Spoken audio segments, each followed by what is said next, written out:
أعوذ بالله من الشيطان الرجيم بسم الله الرحمن الرحيم وبه نستعين والحمد لله رب العالمين والصلاة والسلام على رسوله الكريم وهو رحمته للعالمين أبي القاسم المصطفى محمد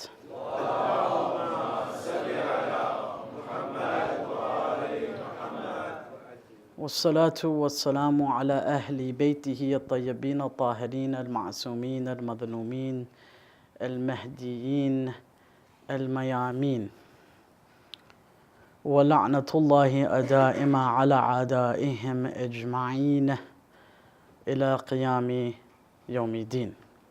أما بعد، فقال الله تعالى في كتابه المجيد: أعوذ بالله من الشيطان الرجيم بسم الله الرحمن الرحيم وَلَقَدْ مَكَّنَّاهُمْ فِيمَا إِنْ مَكَّنَّاكُمْ فِيهِ وَجَعَلْنَا لَهُمْ سَمْعًا وَأَبْصَارًا وَأَفْئِدَةً فَمَا أَغْنَى عَنْهُمْ سَمْعُهُمْ وَلَا أَبْصَارُهُمْ وَلَا أَفْئِدَتُهُمْ مِنْ شَيْءٍ إِنْ كَانُوا يَجْحَدُونَ بِآيَاتِ اللَّهِ وَحَاقَ بِهِمْ مَا كَانُوا بِهِ يَسْتَهْزِئُونَ. Continuing with our discussion regarding the responsibilities that we have towards the message that has come. Right? We began with the verse, لَقَدْ وَصَلْنَا لَهُمَ الْقَوْلَ لَعَلَّهُمْ يَتَذَكَّرُونَ, that the word has been brought to them. Perhaps they will take heed, perhaps they will not. So the responsibilities of being on the receiving end of the Quran and the Sunnah, meaning the Quran and the Sunnah of the Prophet and the Ma'asumeen. And in this verse that I began with, it's very beautiful. It's addressed to the people of Quraysh and Makkah, telling them that, look, there was people that came before you who were given much strength, more strength than you. Right? The in here is nafi. We gave them more power than you. They were stronger than you. They had more wealth than you. And we gave them hearing. And we gave them the ability to see, meaning to see the proofs of Allah, to hear the revelations of Allah, to hear the messages of the Prophet. And we gave them hearts, af'ida. Right? And it's very interesting that the word af'ida and fu'ad being the singular, is also synonymous with aql.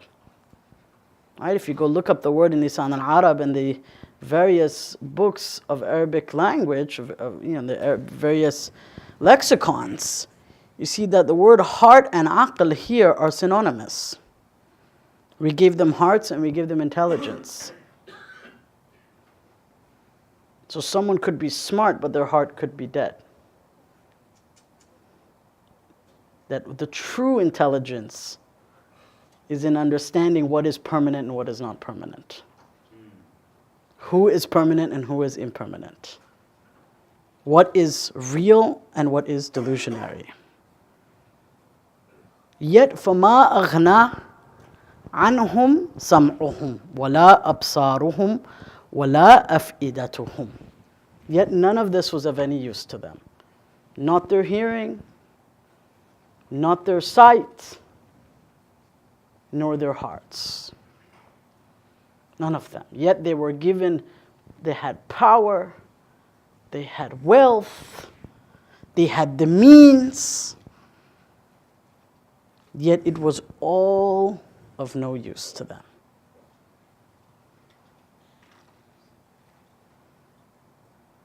So the question is, with all that power, with all that ability, with all that imkaniyah, what has insan achieved? Not in terms of their material progress, because the previous civilizations achieved great things in terms of their material civilizations. They built great empires, achieved great things from a technological perspective. New ways to live efficiently and deliver water and all these things. With that money, they built empires and they built beautiful cities and towns and fortresses and new kinds of weaponry. Yet Allah says that their eyes and their ears, their eyes and their ears and their hearts is all useless. Have no use to them at the end of the day. It didn't serve them. There was no benefit at the end of the day, despite the fact that they had it. Despite the fact that they had so much power in their hands. So what do we look at? What do we see as being powerful in the eyes of Allah subhanahu wa ta'ala? It's very interesting. Now think about today. And this is the problem, because they lived in dunya for dunya's sake. They lived in this world for the sake of this world. So thus, everything that God had given them, all those gifts that Allah subhanahu wa ta'ala had given them, were useless. Meaning were of no use, of no benefit to them. They never used it. And today, when we see a lack of attachment, shall we say, to the Quran and the Prophet and the Ahlul Bayt, and a serious life attached to those things, the reason being is not because we don't have an education. It's not because we are not materially empowered. It's not because we haven't built enough centers. Or we just, need to build another one and a bigger one. No, the previous civilizations built grand buildings.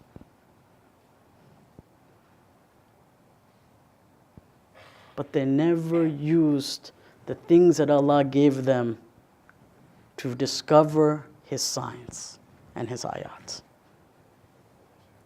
Despite everything that they had. All the material wealth and power and abilities and everything that they had.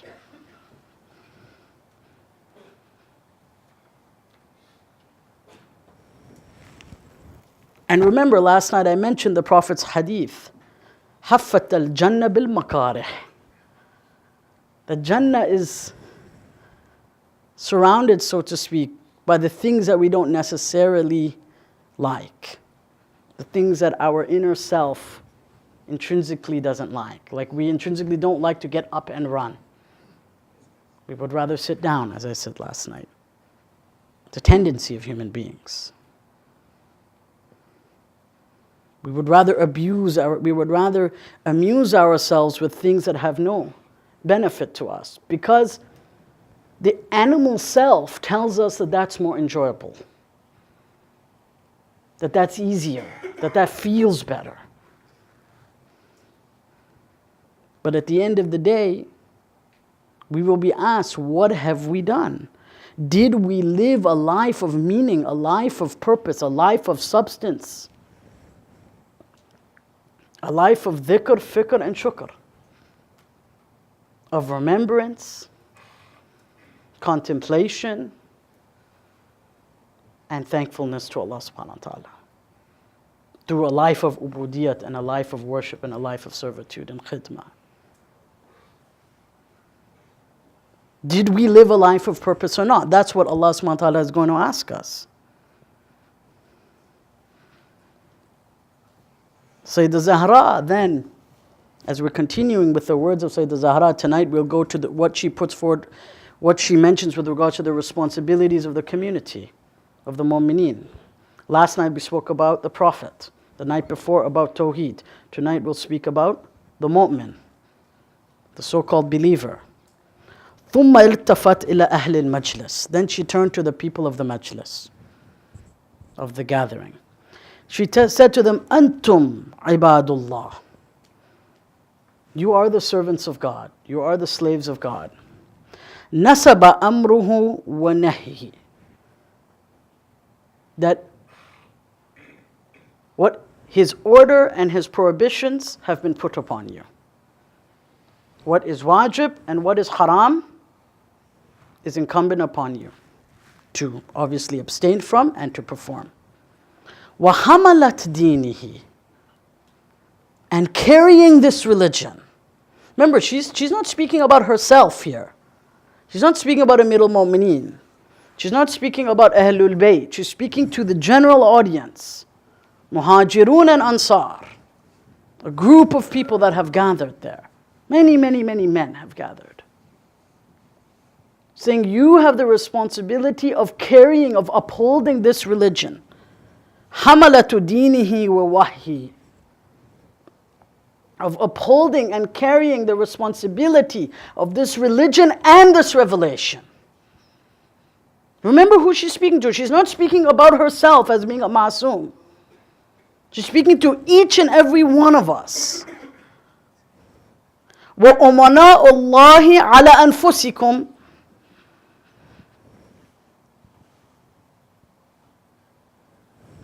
And each person are basically safeguards over themselves. That God has given us a soul, He's given us an intellect, He's given us the ability to protect ourselves from the fire of Jahannam. So what will we do with this ability that God has given us? What will we do? How will we answer tomorrow? How will we face Allah when we stand in His court for Yawm al-Qiyamah? This is what she's saying. Do we have ghira over this religion? Do we have this sense of protection over this religion? Do we have this sense of honor in this religion? Do we have this sense of guardianship, of protection for this religion?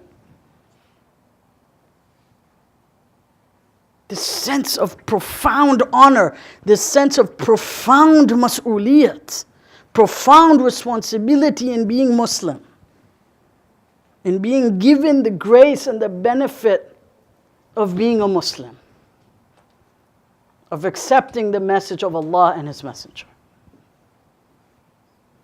This comes, she is saying, with a profound responsibility. She's not praising the community, she's reminding them of their responsibilities. She's not doing their praise. She's reminding them that, are you aware that in accepting this message of enlightenment, that you now have the weight of this religion on your shoulders, the weight of this revelation upon your shoulders. Each of you in your own capacity, each of you in your own life. That's very profound. وَبُلَغَاؤُهُ إِلَى الْأُمَمِ. But then she goes further. And you have a responsibility to be ambassadors of this wahi, ambassadors of this religion to the world. Leave aside being, na'udhu billah, posting something on Facebook of open sin and all that. That is not even an issue here. She's not talking about fisq and fasad. She's talking about holding this religion on your shoulders, having ghira over this religion, being proud of belonging to this religion. Al-mu'min aziz fi dinihi. That dignity through religion, that dignity through being an abid of Allah subhanahu wa ta'ala, a servant of God, and a follower of the Messenger of Allah. Where is that sense of ghira sometimes, I think?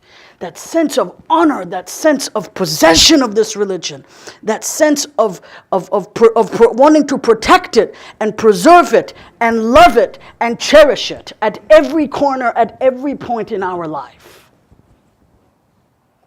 Leave aside na'udhu billah being an obstacle to other mu'mineen. Being an obstacle to children being raised in a upright manner. That's not even mentioned because it's not even fathomed. It's not fathomable that someone would want to enter this religion or be a Muslim and then be a hindrance to the spreading of Islam. It's not even fathomable. It is so out in left field. It is so disastrous. It is so appalling that for the moment, it's even hard to imagine. Because the Muslim is hamalatud deen, is someone who has this responsibility over the religion and its revelation in their capacity to cherish it, to protect it, to support it, to fight for it. I'm not talking about literally, I'm talking about here with your heart, with your courage, with your support for that which is right.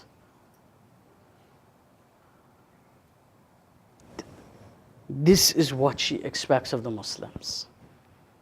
This is why she's reminding them of these things on that day. We cannot sleepwalk our way through life. We cannot. Because a day will come where we will have to answer for all those faculties that Allah has given us and what we have done with them.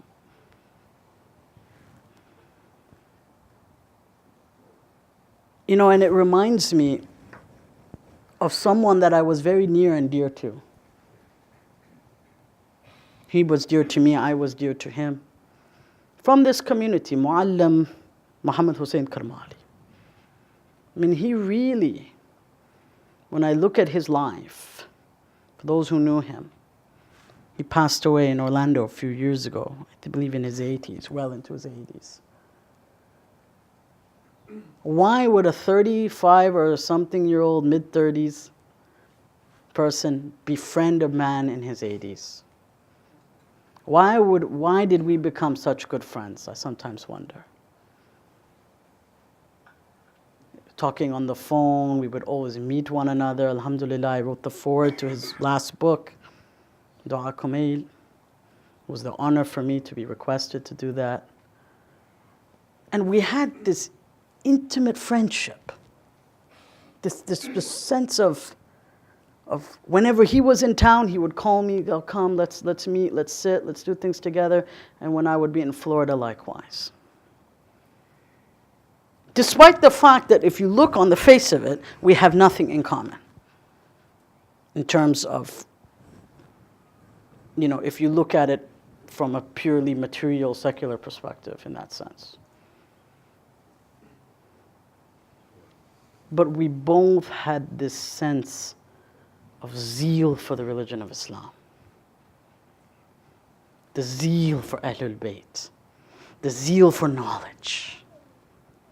And thus an 85 or 90-year-old man, I don't remember how old he was, but mashallah, he was a good, a senior for our community. Loved me. He showed me so much love and respect that I didn't deserve, truly. That is knowledge. That is a bond of love that is on the basis of the Quran, I hope. On the basis of what Allah wants. Because our eyes and our ears and our hearts are being directed towards the kalam of Allah and Ahlul Bayt. And thus that became a friendship of usefulness. A friendship that I look forward to. Appointments that I would look forward to. Things that I would move around in my calendar in order to make it work. Phone calls that I wouldn't miss because they mattered for the right reasons. May Allah bless him. Allah maqama, may Allah elevate his maqam. He was a great man, a great example for this community of a life of piety, a life of seeking knowledge, a life of profound humility, profound silence, and servitude. We don't need to go far to find beautiful examples in our community of men and women like this. But more and more of us need to learn from those examples as well. Sallu ala Muhammad wa ali Muhammad.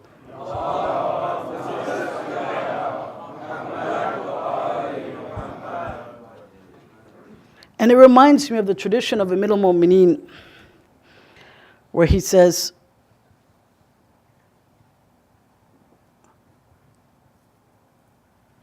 that when you hear truth, use your intelligence with regards to it. فَإِقْقَلُوا الْحَقِّ إِذَا سَمِعْتَمُوهُ اقلوا رعاية لا تعقلوه اقلوا رواية.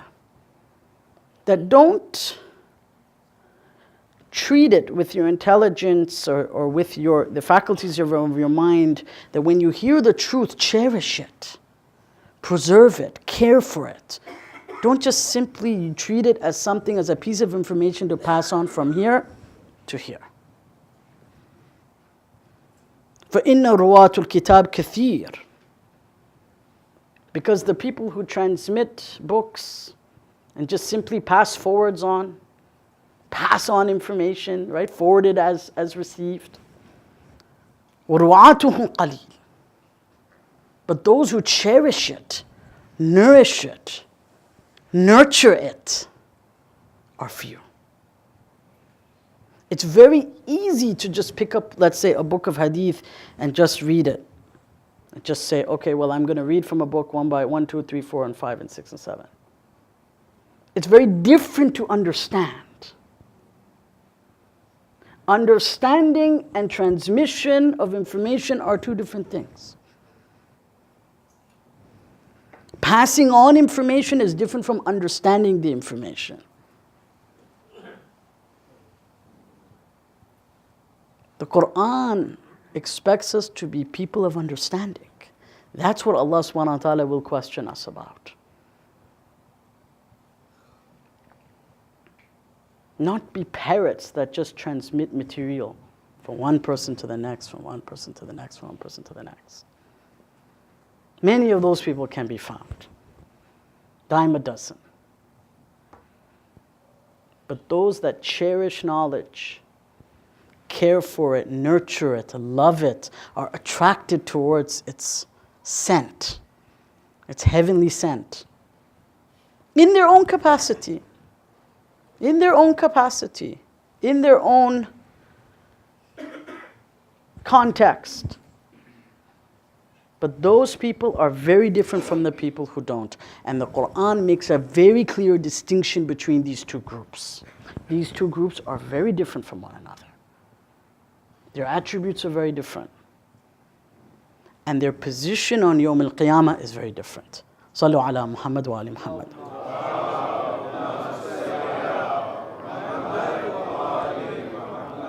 We are people of thought, people of culture, people of civilization. That is who we are. And yes, we're not at the same level. Absolutely. In Karbala, was Hur's aql at the same level as Habib? Of course not. Different levels.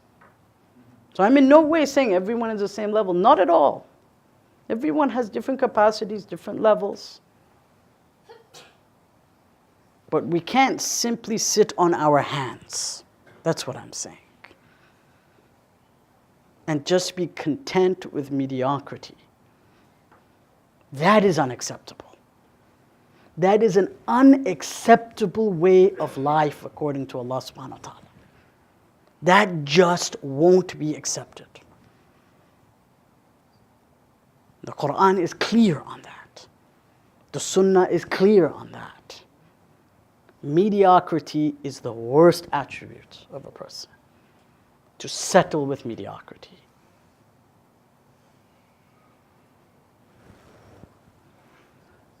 And we read again in Surah Al-Ankabut 35, وَلَقَدْ تَرَكْنَا مِنْهَا آيَةً بَيِّنَةً لِقَوْمٍ يَعْقِلُونَ.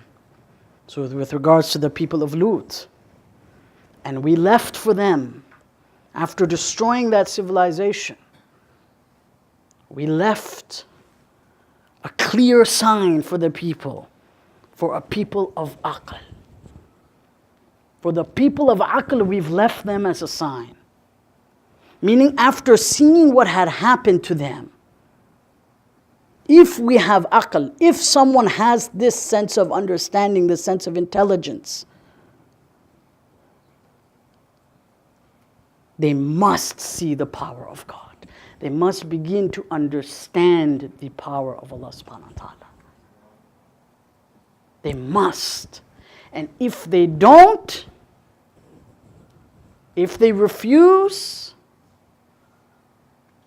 then they have betrayed that gift that God has given them. Those eyes, those ears, and that heart. They have betrayed that.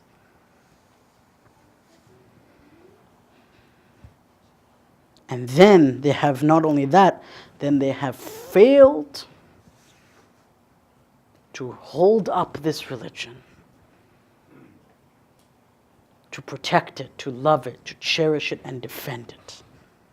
But not defend it on the basis of slogans, not defend it on the basis of flags and things like that. I'm not saying there's anything wrong with that, but not on that asas, on that basis, on the basis of knowledge, on the basis of understanding, on the basis of comprehension. Not on platitudes. Nobody needs platitudes. Platitudes are cheap. That's what they are. They're easy. Understanding is something else.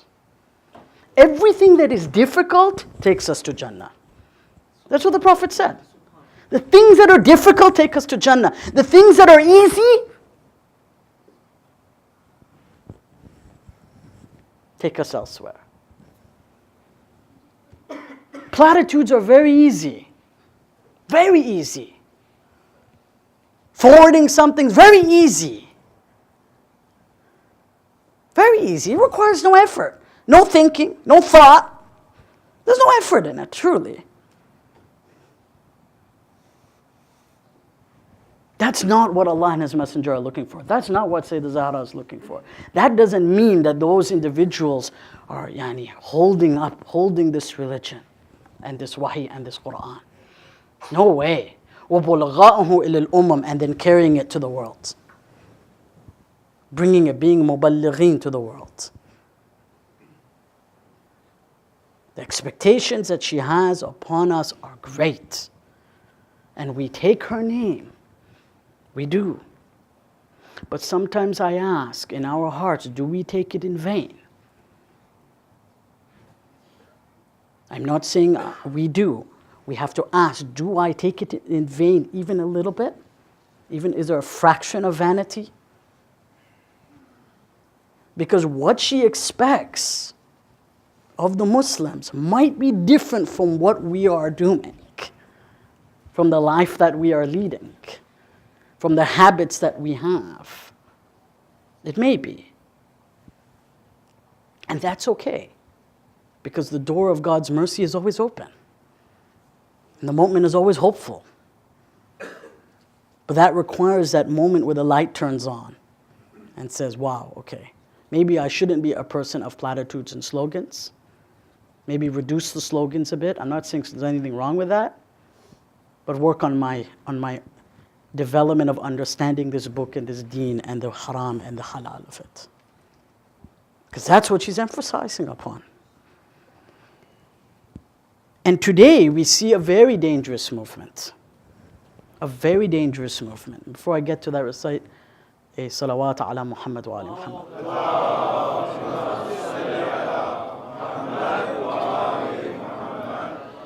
The reason platitudes become so easy for us today as a civilization and as a human race is partly because there's been this kind of merger between modern religion and spirituality. What do I mean by this? What we call New Age religion and New Age mysticism.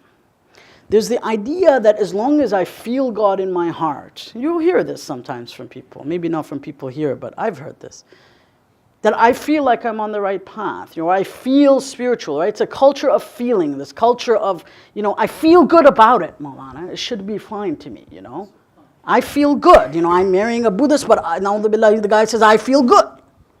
She makes me feel good, so fine, she makes me feel good. I feel spiritual with her. I've heard that a million times. I feel spiritual. It's this age of cheap feeling. No substance, completely hollow. Right? Where people go searching for mysticism, what I call spiritual tourism. Right? They go on these grand tours, come back empty and continue to live empty lives. Right? They travel to the Vatican, make these grand tours, right? Or some of them go to Ireland and visit these monasteries, and they're like, wow, we had like this out-of-body experience, they say, right? They write in these blogs, we had an out-of-body experience, you know? And somehow they felt spiritually replenished. But if they spent one day in the life of a monastic, of a monk, they would run away. If they spent one day in the real life of a Christian monk, they probably wouldn't last. Waking up for prayer at sunrise, all these things. But they felt like their heart was enlightened when they entered the monastery, in Ireland. You read these things in the newspaper. Feelings are cheap. They are, and they can be very misleading. And that's where the 1979 revolution comes in. Imam Khomeini's revolution in 1979 put the rubber to the road. Talk is cheap, action is something else altogether. He took the message seriously with regards to taking responsibility for the amr and the nahi and the religion and the wahi. And this revolution was seen as a complete anathema. It was seen as a declaration of war against the New Age order. Hence, for 40 years, they have been in a state of war. De facto war against majority of the Western worlds. Vast majority. Because feelings are cheap. Action is what means something. And Western religion, as it's developed to this point, is very cheap. It is so cheap, honestly. It's all about getting a deal. Getting the cheapest discount. But feeling good at the same time. Imam Khomeini's message was completely different. And that's perhaps why a lot of people don't like him. And don't like the revolution in Iran. Whatever side of politics people are on, at the end of the day, no one can deny that it was a complete anathema. And it was unacceptable to the world order. The world order, which is a culture of feeling. A culture of impulse, a culture in which I feel right, so I'm going to do it. Not based on evidence, not based on learning, not based on knowledge, not based on understanding, not based on the intellect. Of hollow, cheap, useless emotions, which is nothing but ghurur and delusion. And 40 years on, that revolution continues.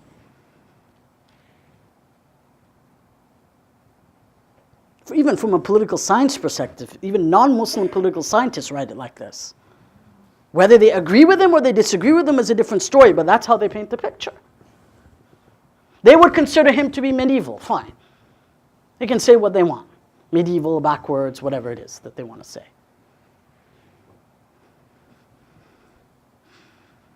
But he knew that the human soul cannot flourish unless the ground is paved, or rather the ground is fertilized so that the tree can grow. You can't build spirituality on top of filth. It doesn't work. He understood this. Right? His vision was long. He didn't understand this because it was his ideas. He understood this because this is what the Quran and the Sunnah teaches us. This is what the Quran teaches us. إِنَّ الَّذِينَ اتَّقُوا إِذَا مَسَّهُمْ طَائِفٌ مِّن شَيْطَانٍ تَذَكَّرُوا فَإِذَا هُمْ مُبْصِرُونَ. That when Satan touches them, when they have an interaction with Satan, تَذَكَّرُوا, they remember, they have this moment of thinking, this moment of contemplation, this moment of returning to the ayat of Allah, returning to the Nabi of Allah, returning to the signs and the beauty of God and the revelation of God. And then they see again. That's the only way that one can see. That's the only way that one truly may have light in their life. This is what the Quran is telling us. فَإِذَا هُمْ مُبْصِرُونَ.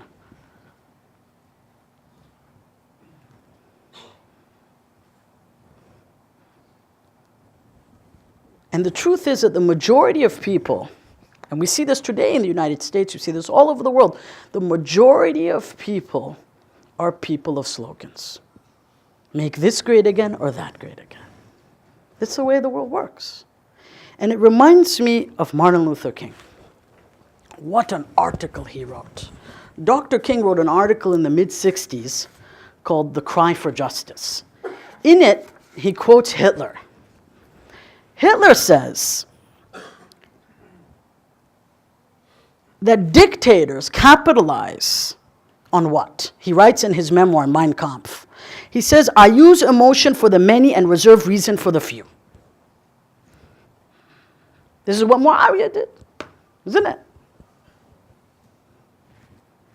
This is what dictators do.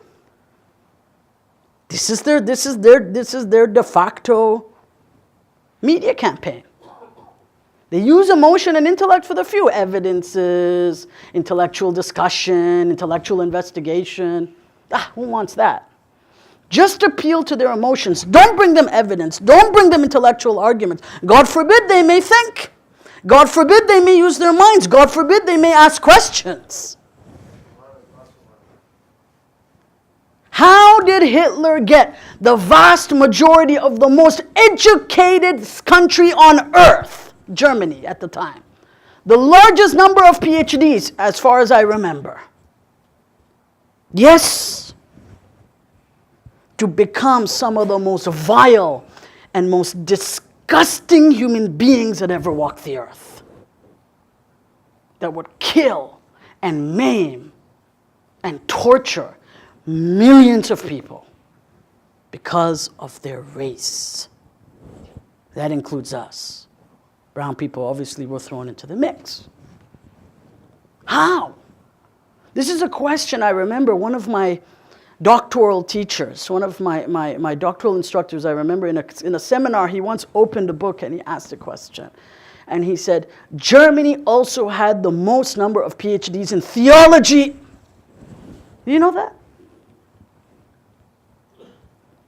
Cutting edge studies on the Bible, cutting edge studies in Christianity, cutting edge studies in the history of Islam. Some of the most enlightened people in the world in the 30s and the 40s in Germany and the 20s.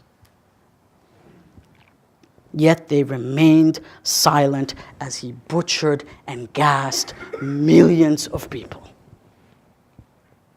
What makes us different? If we don't truly use our intellect and our eyes and our ears in the way that Allah and His Messenger and the Ahlul Bayt have asked us to, what would truly make us different in that situation? Not much. And then he goes on to say, you know what Hitler says? He says, by means of shrewd lies, unremittingly repeated, so continually repeating lies, it is possible to make people believe that heaven is hell and hell heaven. The greater the lie, the more readily it will be believed. King goes further. And he says, you know what the problem is? People's minds are soft. You need two things, a soft mind. You need rather a hard mind and a soft heart. A soft heart to love people with all your heart, to have empathy, to feed the poor, feed the hungry. Stay up late nights going and worrying about other people's welfare. This is ra'fa, khidma, tawadu, all of these things. These are attributes of the moment. But on the other hand, he says you cannot have a soft mind, because if you have a soft mind, you're just going to be led off to the pasture to be slaughtered. What does he say? Why did the white man believe that the black man is half, or not even a real human being? Why? How? He said. He always used to ask himself the question. These were educated people, to a certain extent educated. But they were, at least, weren't they decent human beings? That how could a human being believe that it is okay that an African American should drink from a separate water fountain than a white American? How? He asked himself this question. You know what he says? Very profound what he says. He says that with insidious zeal, they make inflammatory statements. These are the people who said that black people are different than white people, right? Same thing in South Africa. And disseminate distortions and half-truths. So there's always maybe a little bit of truth mixed with batil, right? Haqq and batil mixed. Muawiyah did the same thing very often. Sometimes a full batil, sometimes he would mix it. Disseminate distortions and half-truths which arouse abnormal fears. So they prey on people's illegitimate fears, irrational fears. And morbid antipathies within the minds of uneducated and underprivileged whites, leaving them so confused that they are led to acts of meanness and violence, which no normal human being, no normal person would do this to another human being. He said there is little hope for us as a country, as a civilization, as a race, until we become tough-minded, enough to break loose from the shackles of prejudice, half-truths, and downright ignorance. He said the shape of the world today does not permit us the luxury of being soft-minded, the luxury of being ignorant, the luxury of just simply forwarding, living life one forward to the next. One forward to the next. The state of the world, we don't have the luxury to be in that state. Why, he says? It does not permit us the luxury of soft-mindedness. A nation or a civilization that continues to produce soft-minded people purchases its own spiritual death. That through soft-mindedness comes spiritual death on an installment plan. It's in installments. Could be bi-weekly, accelerated bi-weekly, monthly, who knows? Interest rates may differ, variable, right? Or fixed. But it's there. And that's how ignorant people end up doing mean and horrible things. That's how.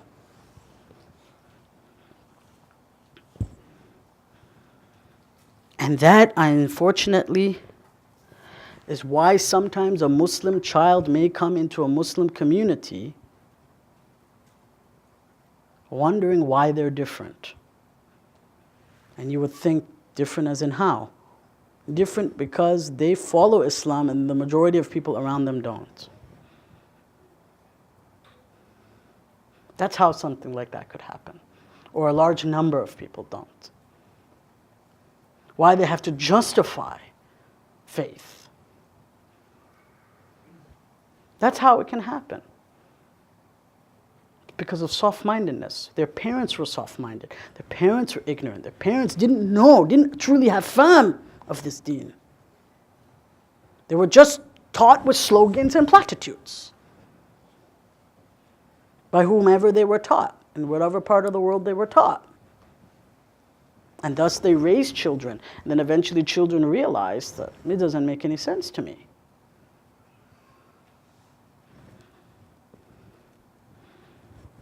Yet Allah subhanahu wa ta'ala tells us, كُنْتُمْ خَيْرَ أُمَّةٍ أُخْرِجَتْ لِلنَّاسِ تَأْمُرُونَ بِالْمَعْرُوفِ وَتَنْحَوْنَ عَنِ الْمُنْكَرِ وَتُؤْمِنُونَ بِاللَّهِ.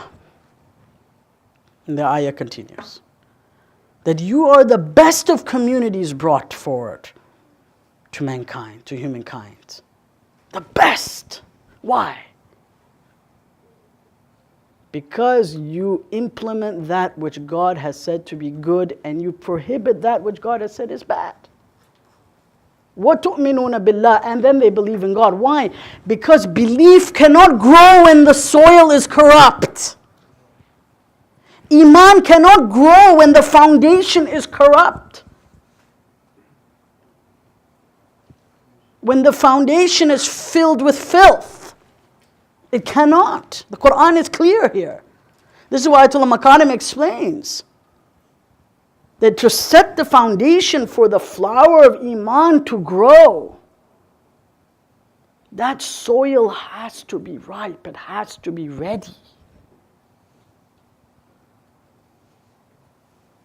That means following the halal and the wajib rather, and staying away from the haram, as she begins in her statement to the people about the awamir and the nawahi. There can be no discussion forward unless that first is implemented. Sallu ala Muhammad wa ali Muhammad.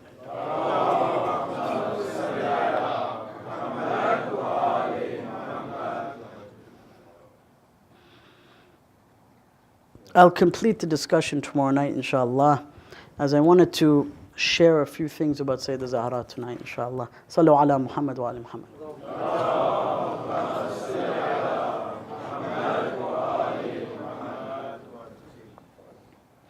I want to share a line of poetry from a very beautiful book called Al-Urjuza Al-Mukhtara of Qadi Nu'man.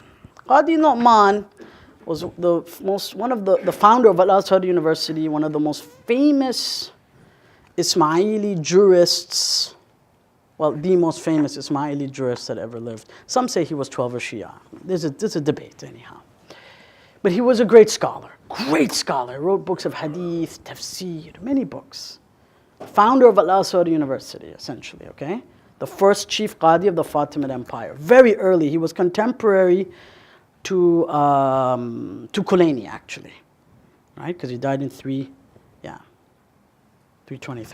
So he was contemporary to Khulaini and Saduq, we would say, maybe more so Saduq. So he says in a poem about what happened after the death of the Prophet. I mean, these guys, of course, are very learned. I mean, he basically constructs a whole aqaid and history verse by verse in the form of poetry, in some of the most powerful, eloquent poetry in Arabic literature. It's a very, very interesting book.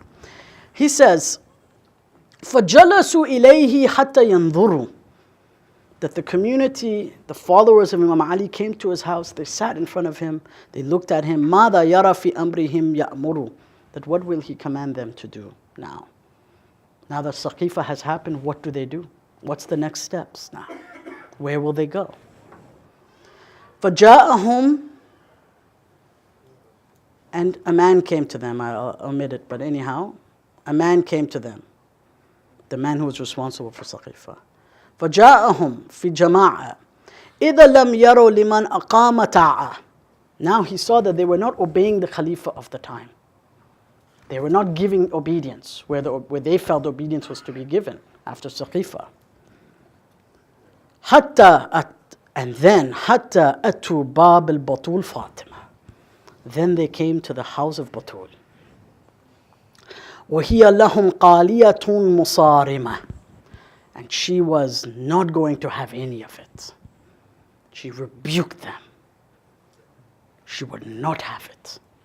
She stood firm. فَوَقَفَتْ عَنْ دُونِهِ تَعَذَّلَهُمْ. And she rebuked them. She stood firm. فَقَصَرَ الْبَابِ لَهُمْ أَوَّلُهُمْ. And the first of them broke the door.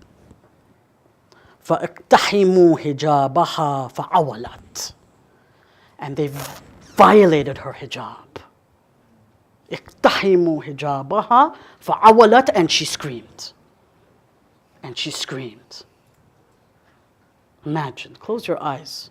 They violated her hijab. They trampled, they violated, they ran over her hijab. فعولت, and she cried. فضربوا بينهم فاسقطت. And they essentially charged, and she fell. فاسقطت. فسمع القول بذاك فابتدر إليهم الزبير. Zubayr heard the scream. We'll talk about Imam Ali tomorrow. Zubayr heard the scream and he came. فقالوا فعثر. And he fell and he stumbled. Then Qadi Nu'man says, يا حسرة من ذاك في فؤادي. that my heart is in distress. كالنار يذكي حرها اعتقادي وقتلهم فاطمة الزهراء أدرى ما حر النار في أحشائي. That the murder of Zahra, their killing of Zahra, puts my insides on fire. That the inside of my body is on fire. Ahsha'i, my interior of my body is on fire. Why? لأن في المشهور عند الناس, because it is well known to the people. بأنها ماتت في النفاس, because she died as a result of that miscarriage. That she was martyred as a result of that miscarriage. And then he goes on to say other things that we cannot recite here. Some extremely explicit things. But this is a tragedy of Sayyida Zahra. This is well known. This was being recited in the mosque of Cairo, in Al-Azhar. Now think of this. It's reported in the Mustadrak that Sayyid Fadl bin Harith saw a dream that a part of Rasulullah's body was resting in her lap. She informed Rasulullah of this dream. Rasulullah told her that the dream is true. And some days passed and Fatima brought the baby Hussein and put it in the lap of Fadl bin Harith. But she always wondered, why is it that I saw a piece of the body of Rasulullah in my lap? Why a piece of the body? Because the body of Hussein would be cut into pieces. This is narrated by Nisapuri in his Mustadrak. And this boy was born, and his mother was one of the first ones to cry over her son. Can you imagine your son is born and you cry? Your son is born. It's supposed to be a joyous occasion, and she cried. And her father cried, and her husband cried. Think about this grief, brothers and sisters. Close your eyes. Think about the burning inside her heart, inside her interior, in her body. And when she kissed the neck of her son, she would smell the scent of Jannah, the traditions say. That when she would kiss the nahar of Hussein, she would smell the musk of Jannah. And she was asked once, they asked why? لأنه يذبح من الوريد إلى وريد. Because he will be slaughtered from the vein to the other vein. من الوريد إلى الوريد. Why would the smell of Jannah come from his neck and the smell of Jannah come from the mouth of Imam al-Hassan? Because Imam Hassan was poisoned. These are the Asrar Fatimiyyah. These are the secrets that Sayyida Zahra knew, that she understood, that she saw in reality. Sayyid Abdullah Shubbar reports with the Mu'tabar Isnad to Imam al-Sadiq that he says that when you arrive in the haram of Imam al-Hussein, in the ha'ir of Imam al-Hussein, to visit the grave, he says, don't speak anything except for khair. Why? For the angels are weeping al-laylu wal-nahar, in the night and the day. And they will not respond to you due to their buka, due to their crying. And he says, Inna Fatima idha nadarat ilayhim, that when Fatima looks upon them, on the angels, she has 1,000 prophets, 1,000 believers, 1,000 martyrs there. Thousands upon thousands of Shia gathered there. All of them in a state of buka, in a state of tears. فَإِنَّهَا لَتَشْحَقُ شَحْقًا. And then she begins to scream. She begins to scream. Or it's a kind of gasping when you're crying so loudly that you can't catch your breath. That's a shahqa. It's a gasping over and over and over again. Imam al-Sadiq says, imagine that scene of Sayyida Zahra essentially screaming out of pain for her son. Screaming out of pain for her son who was killed min warid ila warid, from one vein to the other on his neck. That is the scream of Sayyida Zahra, brothers and sisters. This is a form of weeping that we cannot understand. This is a form of tears that we cannot understand. This is a form of sadness that is beyond any capacity for us to understand what sadness is. Ya Zahra, Ya Batul. We read in Ziyarat al-Nahiya, فَفُجِعَتْ وَفُجِعَتْ بِكَ أُمُّكَ Zahra, that your mother is in distress over you. And then the various angels arrive, مقربين, تعزي أباك أمير المؤمنين, giving their condolences to your father, Amir al-Mu'mineen, Ya Hussein ibn Ali. وَأُقِيمَتْ لَكَ الْمَأْتَمْ في أعلى عليين. And then they begin the ma'tam, they begin the mourning in the highest levels of paradise. وَلَتَمَتْ عَلَيْكَ الْهُورِ الْعِينَ. And even the Hur al-Ain begins to do lutum. Even the Hur al-Ain begins to hit themselves. Ya Sahib al-Zaman, we read in your ziyarah on the day of Ashura, where Abu Abdullah, where you say, وَقَدْ شُغِلْتَ بِنَفْسِكَ عَنْ وُلْدِكَ وَأَهَالِيكَ, that you have become busy with your family now. You have become busy with their affair. What shall they do now? Why was he busy? Why was he busy? Because he knew what would happen to them. We read in the reports that when they attacked the tents, according to some reports, the Imam was still alive. He was in and out of consciousness. And he was worried about what would happen to those tents. And the riwayah states from Sheikh Tusi and Tabari that when they entered the tent, they went up to Fatima bint Hussein alayhi salam. And on her legs she had an anklet. They decided to rip the anklet off of her legs. But before that, in a tradition, she asked them, why are you doing this to me? And why are you crying while you are ripping my anklets from my leg? This is Fatima, the daughter of Hussein alayhi salam. You know what he says? One, I'm crying because you are the daughter of Hussein and the granddaughter of Rasulullah. Two, I'm doing it because if I don't do it, someone else is going to do it. So I'm going to do the job. But I ask you a question. In order to reach her anklet, how would he reach that? Would mean he would have to reach onto her legs. What did they have to do to her in order to remove that anklet? How would have they had to violate her hijab to remove that anklet? In the way the hijab of her mother was violated. Right? We just read that they trampled over the hijab of Sayyida Zahra salamullahi alayha.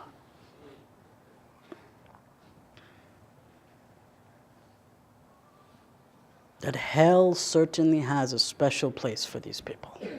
Certainly. Allah la'natullahi ala qawmi zalimeen. Matum Hussein. Matum Zahra.